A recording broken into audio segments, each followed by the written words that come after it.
They do actually stick out quite a long way. It's just them arches are absolutely massive.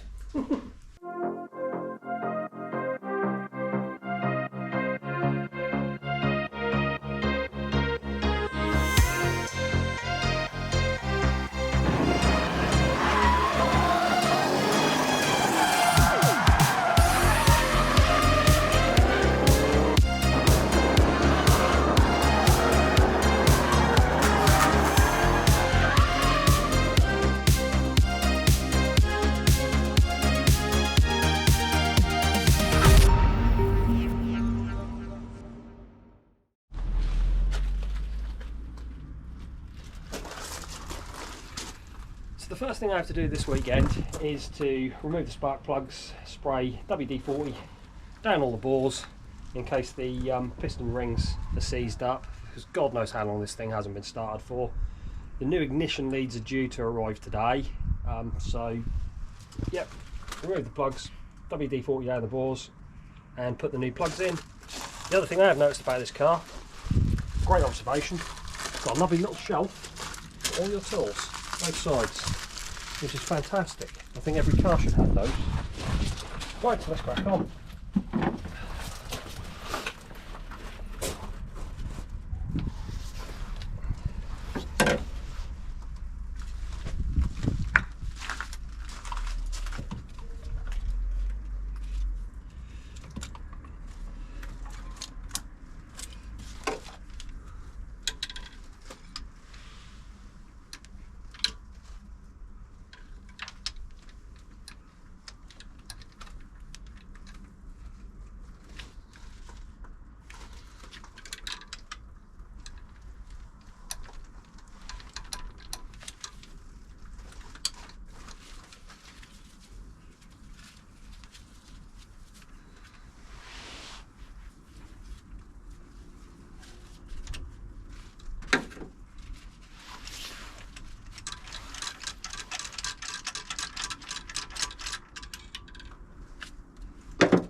Manky.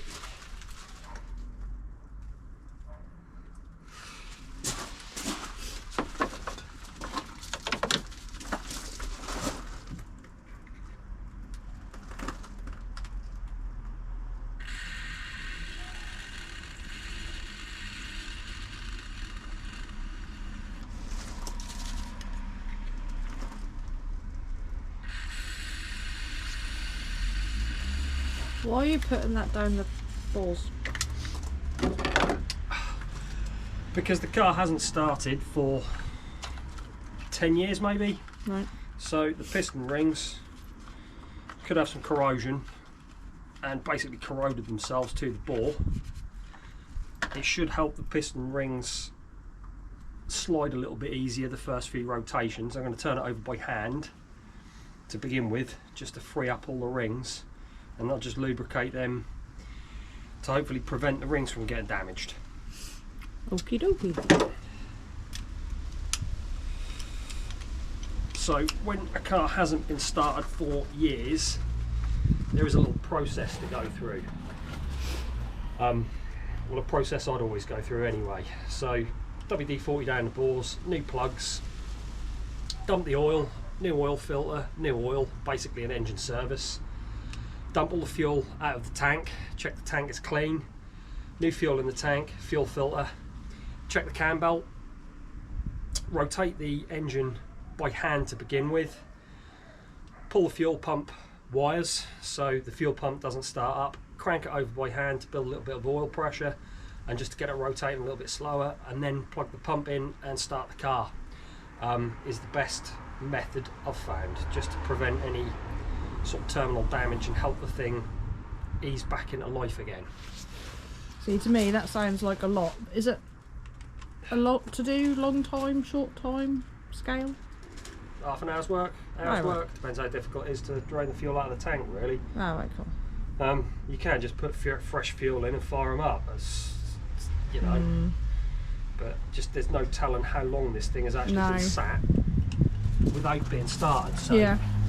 And the other thing that's important as well, when you squirt the WD-40 down the bores, is to try and get it straight in the hole, so you're not squirting all the dirt that surrounds the spark plug. Alright. It's quite difficult on this because the plugs are a long way in there. Yeah, they do look quite far down there. Yeah.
So that's WD-40 down all of the bores. I'll leave that overnight to soak before I turn it over by hand. Plugs were pretty disgusting. One of them was covered in this one covered in water. Not much fun to do. Wouldn't fancy doing that regularly. Just got to wait for the ignition leads to arrive now. They're due today. Whether they arrive today or not, being a Saturday, I don't know. But as soon as they arrive, I've got everything else I need to hopefully make the thing run. So that's as far as I'm going to go with the 300ZX today. The leads still haven't arrived. It's now gone midday, so I would imagine they're sensibly not going to be here till Monday anyway. So no more progress with that this weekend. The things I can make progress with, my wheel arches finally arrived from Poland yesterday. I'm super excited to get these on. They are circuit garage style wide arches for an S2000. So obviously there's nothing available for these SLKs at all. But just offering them up relatively quickly. And they meet the bodywork literally all the way round. A little bit of heat down here and a trim to match the door line, and they should fit really, really well. And it's pretty much the same story for the fronts as well. So I am so pleased, considering these are for a completely different car. It shouldn't be too much hassle to make them fit and look like they're supposed to be there. The fronts will obviously need a trim because I have this little alcove section here that sits into the wing, if you like. So, but again, just holding these up roughly in position, the curve here is in the right place to pick up the sill. By the time the alcove section is sunk in, the back should meet up, and again all the way around they touch the bodywork, and it should end where the front bumper meets as well. So yeah, it's always a little bit of a concern when you order parts that aren't for this particular car, and you have to wait so long for them. I ordered them 4 or 5 weeks ago now, so I got stuck in customs for ages. So it's really nice that they're going to work out well after the wait. The other thing that have arrived are my wheel adapter spacers. These had to be manufactured to suit. I only buy from Superformer for the rear of the car. They're really, really good quality. The studs they use are much better quality. I've never had a stud break, round off. They always fit well. The machining is lovely. So yeah, for the rear, for the fronts I use cheap ones, but for the rears I always make a point of using Superformer because I've used them plenty of times in the past. I mean, they were on the rear of my S13 for 5 years, and we just use a rattle gun to put the wheels, you know, on and off, and never had any problems at all. Others I've used, I've snapped studs. You know, I've even had the odd set that aren't machined very well, and the wheels kind of wobble when they rotate. So yeah, for me, these are the only way to go, and these are an adapter spacer from the Mercedes 54112 to your generic JDM 54114. So the wheels I use on the rear of this will work then for the rear of the S13 when that's built. The Superformer website, I keep harping on, I'm not sponsored or affiliated with these in any way. I'm just super impressed with the product, to be honest. On their website there is a tool where you basically put hub bore sizes in, the stud pattern you want from, the stud pattern to, whether you want studs or bolts, thread pitch of the bolts, everything. You enter all the details in and they manufacture the spacers to suit. It was a super fast turnaround time compared with other companies I've dealt with for other things. So yeah, fantastic. I'm really pleased with those. That will be the rear of the car adapted to 114. For the new wheels I'll show you in the previous video. Still waiting on tyres. I got drawn in by Tyre Street's deal.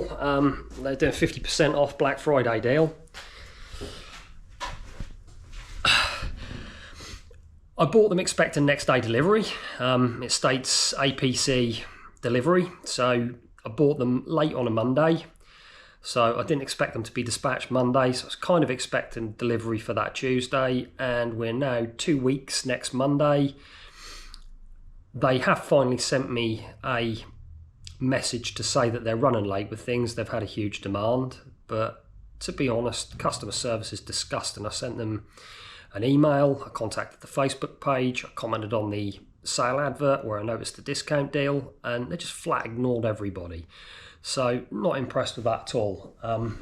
It would have been nice to have the tyres here in time for when the archers arrive, so I can put the car on the floor, so it makes it easier to figure out exactly where you're putting the arch on the body. I know it's not essential, but it's just it's a nice reference point to have. So yeah, I'm still waiting for them. Still got absolutely no idea when they're going to arrive. They've not given me a tracking number or dispatch note or anything like that. Have another friend who's ordered from them as well, and he's now 2 weeks in with no idea when they're going to arrive. So I really wish I'd just paid the extra money and bought the Zestino hards as I'd originally planned before I saw this this deal I was dragged in by. So yeah, good company. Tyre Streets, bad company. Just another note with these spacers. These are just a cheap Chinese pair I put on the back just to space out the rear wheels. I was planning on just using the car standard and wanted to convert basically from wheel bolt to wheel stud just for a few practice days until we got to the next stage with the car, but that hasn't happened. I've gone further, so these have now become redundant. With the Superformer wheel spacers, you get the correct hardware. All the bolts come with them. With the cheap Chinese things, you have to buy standard wheel bolts because the Mercedes ones have got a rounded kind of taper to fit the standard Mercedes wheels, which doesn't match up with the taper in the wheel spacers. So you have to buy new hardware, and then they're too long. They catch on something in the drum and won't rotate. So you have to cut them all down. And when you have cut them down, they still protrude past the edge of the spacer. So you really have to chop the top of the bolt fitting off, which leaves it quite skinny to get your socket on. Whereas these are designed properly, they are already the correct length. They drop in the spacer nicely, so it's flush. So if you haven't got the recesses in the back of your wheels, they'll still fit, and still plenty of meat on the top to get a socket on. So yeah, just generally excellent product, well thought out, brilliant turnaround time, great customer service. Can't speak highly enough, really. It makes a change nowadays. Most things you buy are quite disappointing.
So this is one thing I did that isn't really the wisest thing in the world.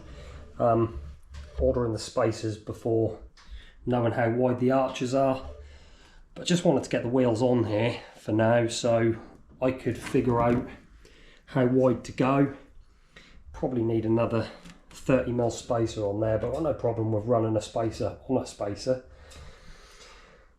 So yeah, this just enables me to make some more progress.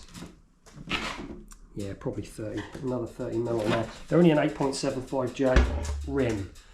I didn't want anything too wide because that would force me to run really wide tyres. And this car, especially at the moment, just doesn't have the power. Where it will end up, I'm not really sure. I think I'm going to have to do an engine swap before competition next year, because I've been doing a little bit more research on these. The gearboxes seem to blow up at around 350 horsepower on the street, so there's no way they're going to put up with any kind of abuse, clutch kicks and everything for drifting. If I'm changing the gearbox and potentially the rear end, different shafts, I think it just makes more sense to change the engine as well. So budget is going to be the main sort of consideration. This isn't going to be my permanent competition car, so I want to avoid spending too much money on it. For the same token, it needs to be powerful enough to link the tracks and not be completely embarrassed by the big power cars. So I'm thinking potentially at the moment maybe a 3UZ with some nitrous would be the cheapest route to go to get kind of some sort of usable power level. I'd love to put a 1J in it. That would be the ultimate plan. I love 1JZs, they're my favourite engine. The MX-5 I had with the 1JZ and 500 horsepower was Larry, absolutely insane thing to drive, and it would be great if this could be similar. But the price of them things nowadays, I mean, this is sort of basically going to be a temporary competition car, and then if I want to do demos or just practice days or just mess around generally, this is what I'll use for that. So it doesn't need to be super expensive and super competitive, you know. I would imagine I'll be next year in this, and then the following year in the 13 when it's done. So yeah, I've just got to try and avoid the temptation of spending an absolute ton of money on this, because it's basically taking budget away from the S13 build, which I'm desperate to get on with. The 300ZX, I have actually made a decision with that now, based upon the engine. If the engine starts, runs, everything appears good, I'm not going to do a full resto. It's just going to take too long. Yeah, I'd have to buy some more tools and equipment as well to do a really good job, and I just don't have the time or really the enthusiasm for that car. So I'm going to basically recommission it. I'm going to do some tidy plates in the places it needs welding. This is all based on the engine being good. If the engine's bad, then I'll probably either break it for parts or sell it as it is. I didn't pay a lot for the car for what it is. That's basically why I bought it, because it was cheap for what it is. So yeah, if the engine's good, sort of a resto mod almost. Recommission the car, MOT, wide arches, some wheels that are sort of in keeping with the age of the car but wider. The interior is the main problem really. With the weld and the steel work, I can picture a route between where it is and a clean tidy car. With the interior, I can't even picture the route. I don't know where you would even start trying to make the interior tidy. It'd probably entail buying a complete another car just for the interior, and it's not really what I had in mind, you know. None of us planned anyway, so I think a track style resto mod would be by far the quickest, simplest solution for that car. Be great fun to drive around in. Yeah, I think that is probably the route I will go, but like I say, it all hinges upon the engine working properly. If the engine doesn't run, then it'll go how it is in one way or another. It'll either get broken to parts, like I say, or sold as it is. So that's the plan with that.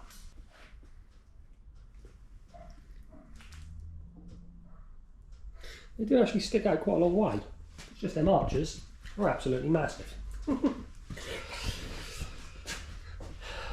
Oh, I can't wait to get these things on. So on the front, I've just put spacers on spacers on spacers, and I've used acorn nuts in between two of the spacers to space them out even more, because just want to get an idea where the arch will sit in relation to the wheel to put the arch on. So even with all those spacers,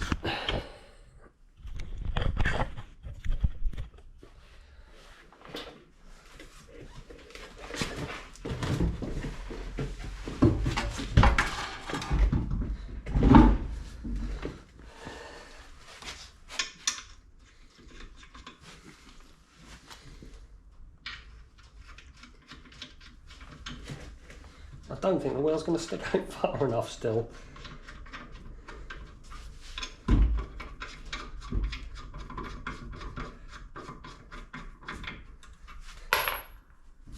With the front end, I mean obviously I won't run all these spacers. I'm going to run the one, I think that's 25mm spacer, just to convert from wheel bolt to wheel stud, because I hate wheel bolts, and then extend the upper and lower arms, and that'll help with the steering angle as well. So the wheel does stick out quite a long way, but I bet it's still nowhere near enough.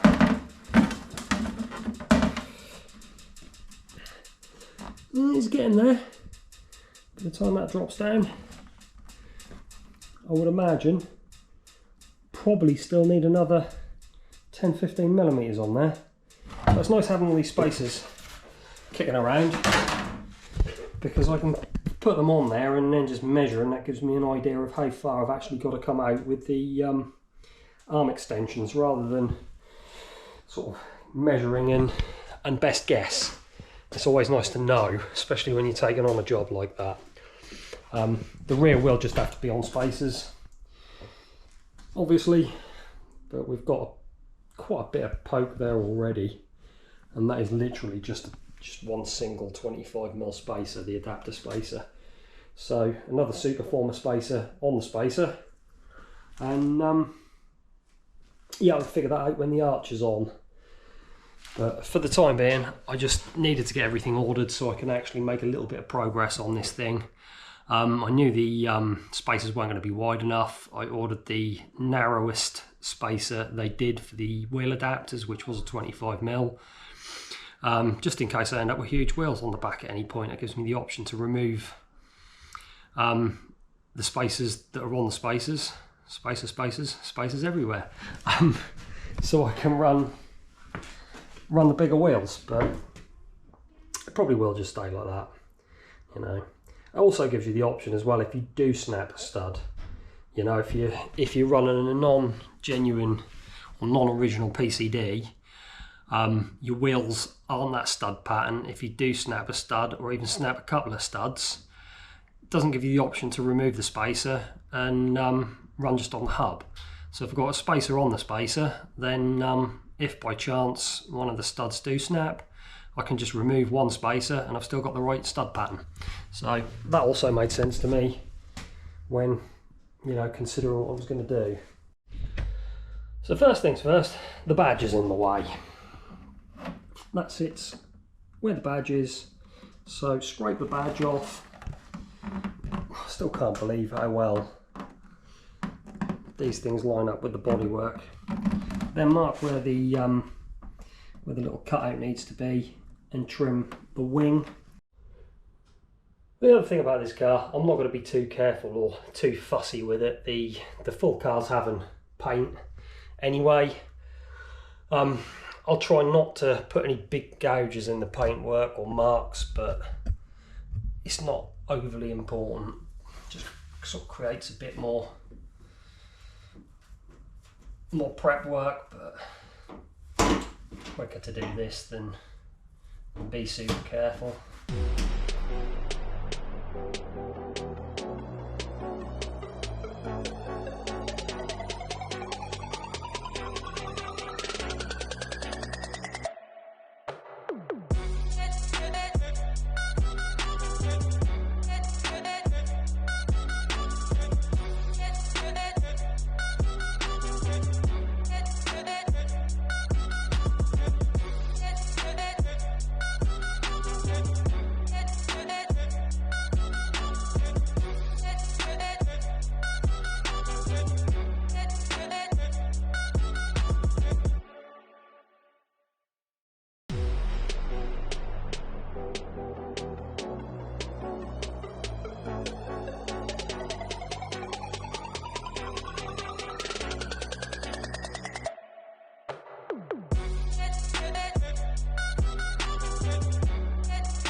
So I'm really pleased with that, considering I haven't heated anything up at all. There's no fittings in there, so it will push in further. That fits so well.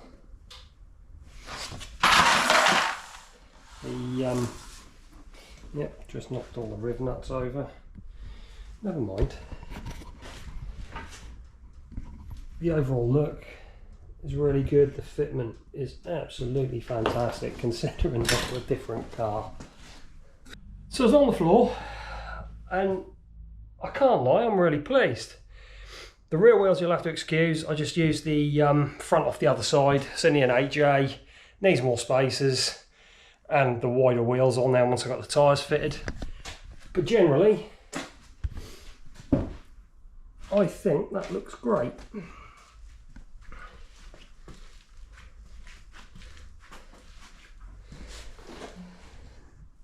By the time I've prepped it all, a little bit of heat here and there, just to pull in the odd little gap. I'm sure I can heat that up and push that in as well.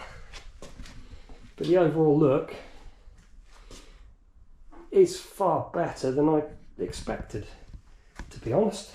I am super happy. So the other side to do now. That's a job for another day.